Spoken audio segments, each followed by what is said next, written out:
Hey everybody, welcome back. This is part 3 of the genetic algorithms tutorial, and in this video we're going to finish up selection and we're going to get started on reproduction.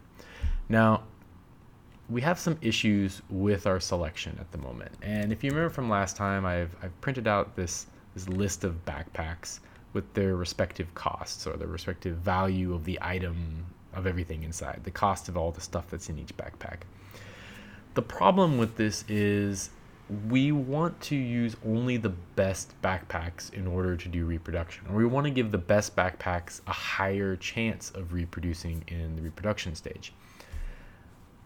But we don't really have a way to just pick those out. I mean, we could loop through all these and look for the ones that have the highest cost, say anything above 12. We would use those to reproduce, or give them a 90% chance to reproduce. If it's lower than 12, for the cost, we don't, and that would work, but it's not really easy to scale that up because later on we could have costs that differ and things like that. So we want to use a little bit more mathematical way to do things.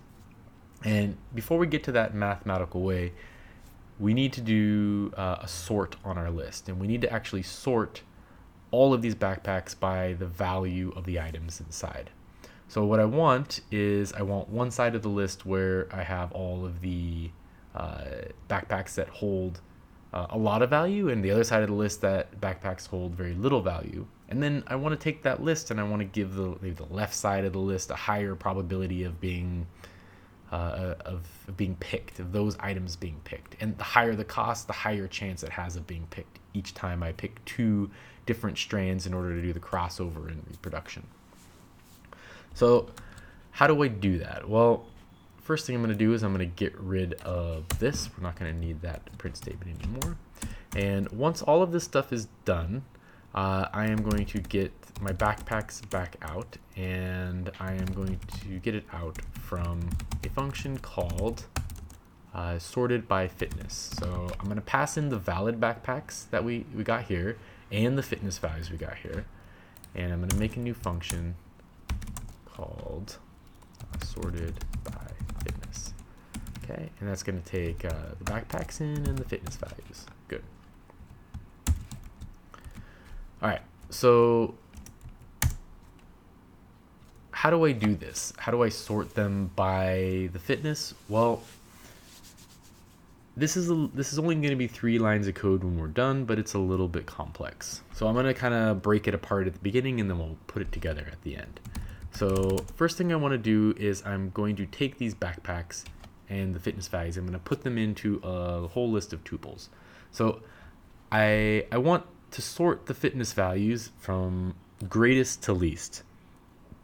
And I want all the indexes that, when I change these indexes for these, I want it to change the respective index in backpacks.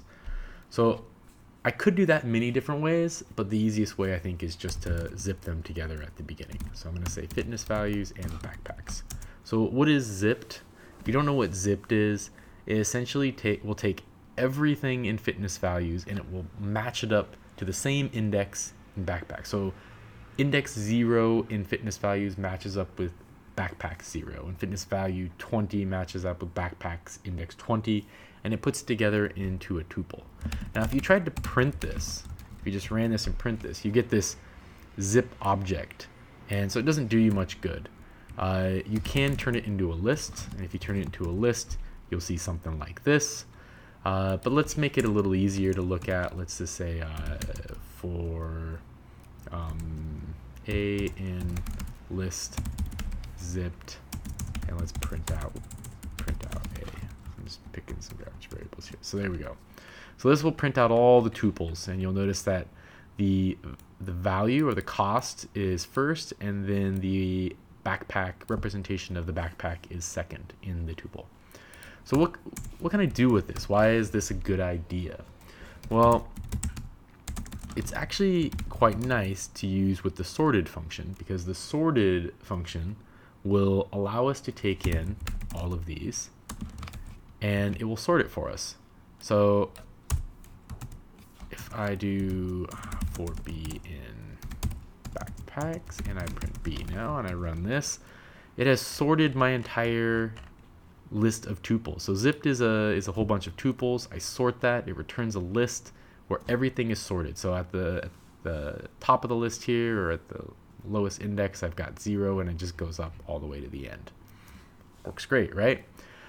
Just for the sake of this, I'm going to actually reverse this list. So I'm going to say reverse equals true, and that just flips our list around and puts the highest value at the top. So the best backpack is at the top of the list, or the beginning of the list, and the others are at the end. All right, now the problem is I don't really care about the cost when I get to reproduction. All I need is the backpacks themselves. So I want to get rid of the tuples now. So I want to go back through this, and I want to get rid of all the cost of the values, but I want to keep the remaining backpacks. So how do I do that? Why I say backpacks is equal to the following. I say backpack, and I say for cost in backpack in backpacks.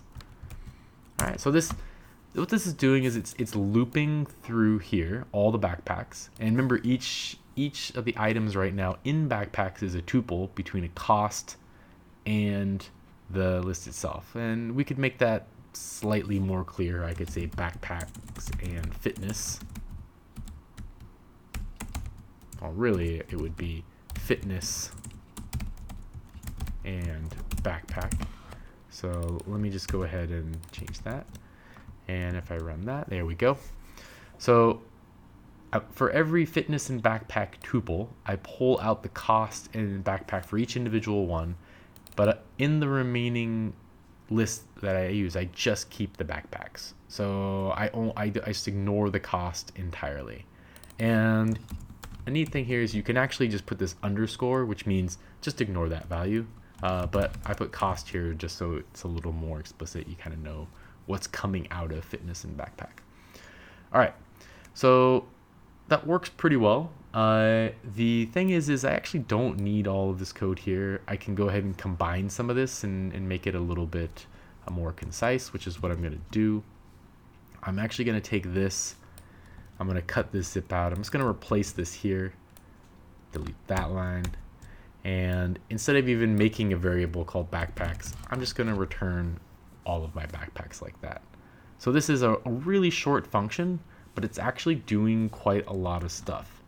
And what it's doing is it's returning a whole list of sorted backpacks. So the backpacks that are at the lower indexes are the best backpacks, and the highest indexes are the worst backpacks. And if I come back down to selection, I even don't need this anymore. I can just return everything that comes back from sorted by fitness, which will return the list of sorted backpacks at the end. So this here is selection, and it will actually be the list of sorted backpacks. Now, I know I said we were going to go on and do a bit of reproduction here, but I think this video is probably long enough as it is. There was a lot kind of packed into there. So just go back and take a look at this if you don't quite understand this sorted by fitness. Play with it a bit, maybe try to do some other stuff with it outside of this program. And in the next video, we'll finally get on to reproduction. All right, okay, I'll see you then.